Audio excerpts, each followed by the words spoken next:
Sean Diddy Combs' legal team has recently demanded a mistrial in the ongoing case against him, citing concerns over prejudicial statements made by prosecutors that they argue have compromised the fairness of the proceedings. This development comes amid a wave of explosive allegations against Diddy, ranging from accusations of orchestrating illegal parties to involvement in criminal activities with high-profile associates. The mistrial request underscores the intense scrutiny surrounding the case, as well as the broader implications for celebrity culture, where power, influence, and secrecy often intertwine. At the heart of this legal battle is not just Diddy's fate, but also the credibility of the justice system when faced with cases involving individuals whose wealth and status afford them extensive resources to mount a defense. The prosecution's case against Diddy hinges on claims that he hosted or facilitated illicit gatherings, often referred to as freak-offs, which allegedly involved excessive drug use, coercion, and even instances of sexual misconduct. These allegations have drawn comparisons to past scandals within the entertainment industry, where powerful figures have been accused of exploiting their influence to engage in unethical or illegal behavior behind closed doors. While no formal charges have yet been filed directly linking Diddy to these events, the mounting testimonies from former associates, employees, and alleged victims have painted a troubling picture of a world where fame can shield individuals from accountability. The demand for a mistrial suggests that Diddy's legal team believes the prosecution has overstepped its bounds, potentially swaying public perception and tainting the jury pool before the trial has concluded. Beyond the legal arguments, the controversy surrounding Diddy has reignited discussions about the broader patterns of behavior among celebrities who operate under a veil of invincibility. Many have pointed to historical precedents where influential figures have used their connections, financial resources, and media influence to suppress or manipulate narratives surrounding their actions.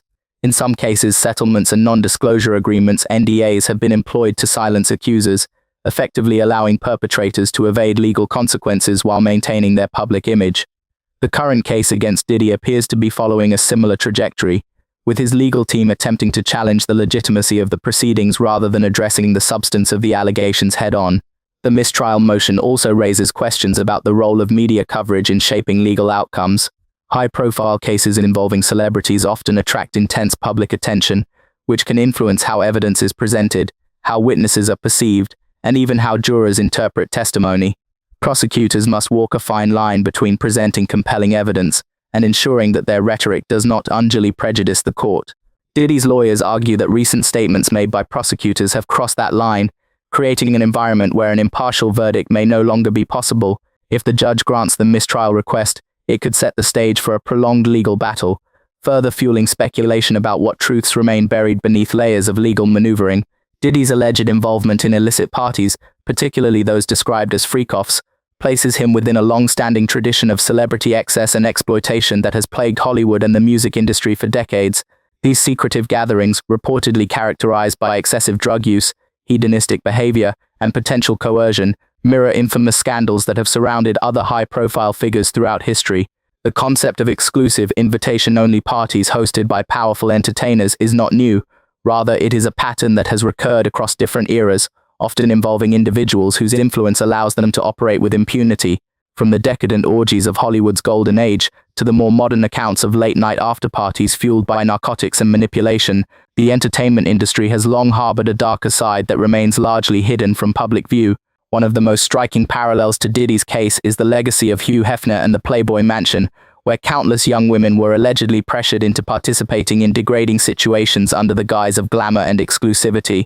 Similar accusations have surfaced against other moguls, including Harvey Weinstein, whose downfall was precipitated by a flood of allegations regarding sexual misconduct and abuse of power. The common thread among these cases is the presence of influential figures who leveraged their status to create environments where consent was either coerced or rendered irrelevant due to the imbalance of power, whether through financial incentives, career opportunities, or sheer intimidation. These individuals cultivated cultures of complicity that allowed them to evade scrutiny for years.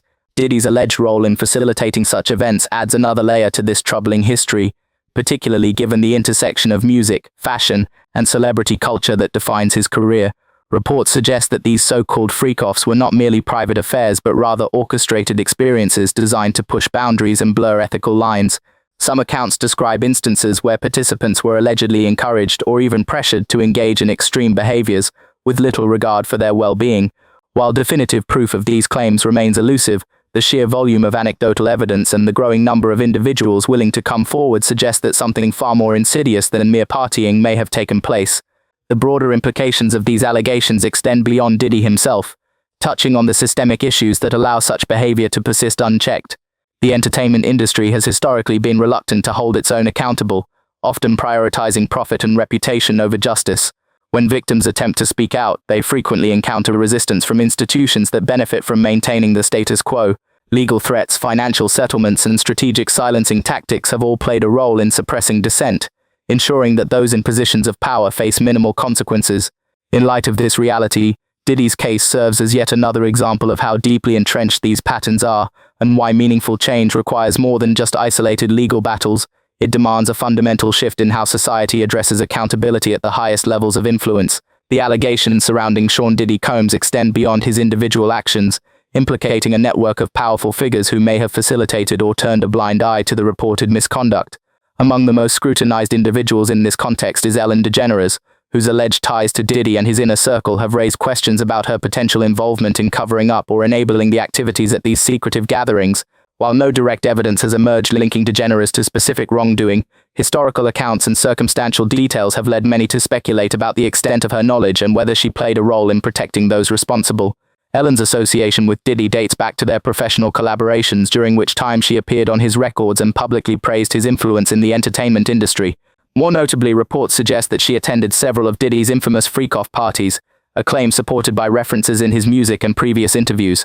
During an episode of The Ellen DeGeneres Show, Diddy openly discussed hosting extravagant events, describing their late-night nature and the exclusivity of attendance.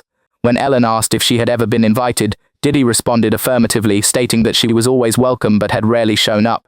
This exchange, though seemingly light-hearted, took on a more unsettling tone when viewed in conjunction with rumors that Ellen herself had helped recruit attendees for these parties. Given her access to aspiring entertainers and industry newcomers, the possibility that she may have played a part in funneling vulnerable individuals into Diddy's orbit cannot be entirely dismissed. Further complicating matters is the tragic death of Ellen's ex-girlfriend, Anne Hesh, which occurred just months before the passing of DJ Steve Aoki, known as Twitch. Anne, who had spoken publicly about her relationship with Ellen, made disturbing revelations about their time together, including claims that Ellen attempted to have her institutionalized and blacklisted from the industry after their breakup. These accusations, combined with Anne's gruesome car accident, during which she suffered severe burns and tested positive for traces of benzolavin, have fueled speculation about whether there was a deliberate effort to silence her.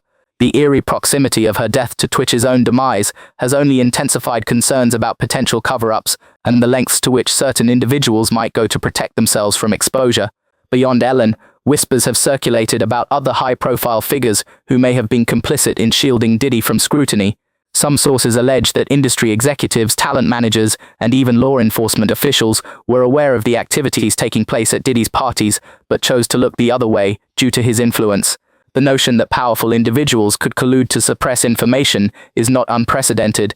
History has shown that those with significant resources often find ways to evade accountability, whether through legal maneuvering, financial settlements, or strategic silence. If Diddy's alleged misconduct was indeed enabled by a web of enablers, then the question becomes not just whether he acted alone, but how many others benefited from, ignored, or actively protected the culture of secrecy surrounding his actions.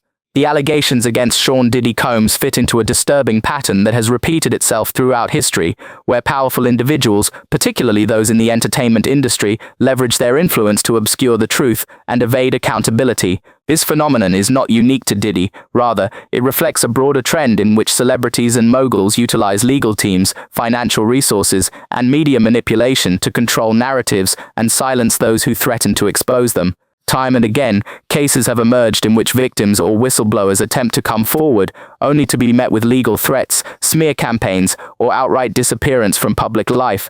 The recurring nature of these tactics suggests a systemic issue, one where truth is secondary to reputation, and where those in power maintain control by ensuring that inconvenient voices are never heard. One of the most alarming aspects of this dynamic is the use of non-disclosure agreements, NDAs, and financial settlements to suppress allegations before they reach the courtroom. Victims are often pressured into signing NDAs in exchange for monetary compensation, effectively silencing them and preventing them from speaking publicly about their experiences. This practice has been widely documented in cases involving high-profile figures, including Harvey Weinstein, Bill Cosby, and Jeffrey Epstein, all of whom utilized legal and financial means to shield themselves from public scrutiny for years. In Diddy's case, while no formal settlements have been confirmed, the sheer number of individuals who have come forward with similar accounts suggests that there may be a coordinated effort to manage the fallout before it escalates beyond control. If any of these individuals signed agreements preventing them from discussing their experiences, it would further reinforce the idea that truth is being deliberately obscured. Beyond legal maneuvering, the entertainment industry has long relied on media manipulation to shape public perception. Public relations teams work tirelessly to craft favorable narratives, often discrediting accusers or downplaying the severity of allegations before they gain traction. This strategy has proven effective in numerous cases, where victims are portrayed as opportunists seeking financial gain rather than individuals seeking justice. The same approach appears to be unfolding in response to the allegations against Diddy, with supporters and industry insiders rushing to defend him while casting doubt on the credibility of those who have spoken out. By framing the situation as a case of exaggerated rumors rather than serious misconduct, efforts are being made to ensure that the full extent of the truth remains buried. Perhaps the most chilling aspect of this pattern is the historical precedent of individuals who have mysteriously disappeared or met untimely deaths after threatening to expose powerful figures. While no direct evidence links Diddy to such incidents, the deaths of people like Anne Heche and Twitch have reignited discussions about whether there is a larger conspiracy at play. Both individuals had connections to high-profile personalities and reportedly possessed sensitive information that could have exposed uncomfortable truths.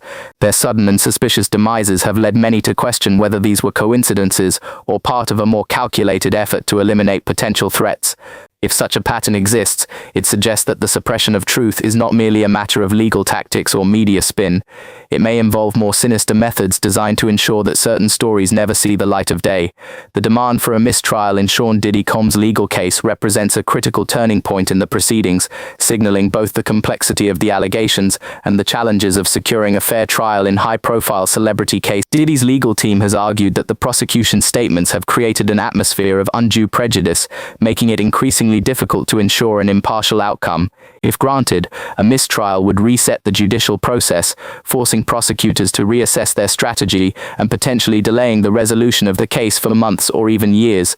However, if the judge denies the motion, the trial will proceed under heightened scrutiny, with every statement, piece of evidence, and procedural decision subject to intense public and legal debate. Either outcome carries significant implications, not just for Diddy, but for the broader discourse surrounding accountability, transparency, and the power dynamics that govern celebrity culture. At the core of the mistrial argument is the assertion that the prosecution has engaged in inflammatory rhetoric that risks poisoning the jury pool and influencing public opinion. Diddy's attorneys have emphasized that the case against him is largely built on anecdotal accounts and historical behavior, rather than concrete evidence directly linking him to specific criminal acts. They contend that by framing the narrative in a sensationalized manner, prosecutors have gone beyond the bounds of objective legal argumentation, instead crafting a story designed to sway emotions rather than establish facts. This concern is not unfounded. In high-stakes trials involving public figures, the line between factual presentation and prosecutorial overreach can become blurred, particularly when media coverage amplifies the stakes. If the judge agrees that the prosecution has indeed compromised the integrity of the trial, a mistrial may be the only recourse to preserve the principle of due process. However, should the judge reject the motion, the trial will continue under immense pressure, with both sides likely to intensify their efforts to control the narrative. The prosecution will undoubtedly seek to present its strongest evidence first, hoping to solidify the jury's perception of Diddy's culpability early on. Meanwhile, the defense will focus on dismantling the credibility of witnesses, emphasizing inconsistencies in testimonies, and reinforcing the idea that the case is built on conjecture rather than hard facts. This phase of the trial will be pivotal in determining whether the allegations against Diddy can withstand rigorous legal scrutiny, or if they will ultimately collapse under the weight of reasonable doubt. Beyond the courtroom, the ramifications of this case extend into the broader conversation about power, influence, and justice in the entertainment industry. If Diddy is found guilty, it could set a precedent for holding high-profile figures accountable for past misconduct, emboldening others to come forward with their own stories. Conversely, if he emerges unscathed, or the case is dismissed, it may reinforce the perception that celebrities with vast resources can navigate the legal system in ways that ordinary defendants cannot. Regardless of the outcome, the trial will serve as a stark reminder of the challenges inherent in prosecuting cases that involve wealth, fame, and the intricate networks of influence that often accompany them. As the legal battle unfolds, the world will be watching, waiting to see whether justice prevails, or whether another chapter in the long history of celebrity impunity is about to be written.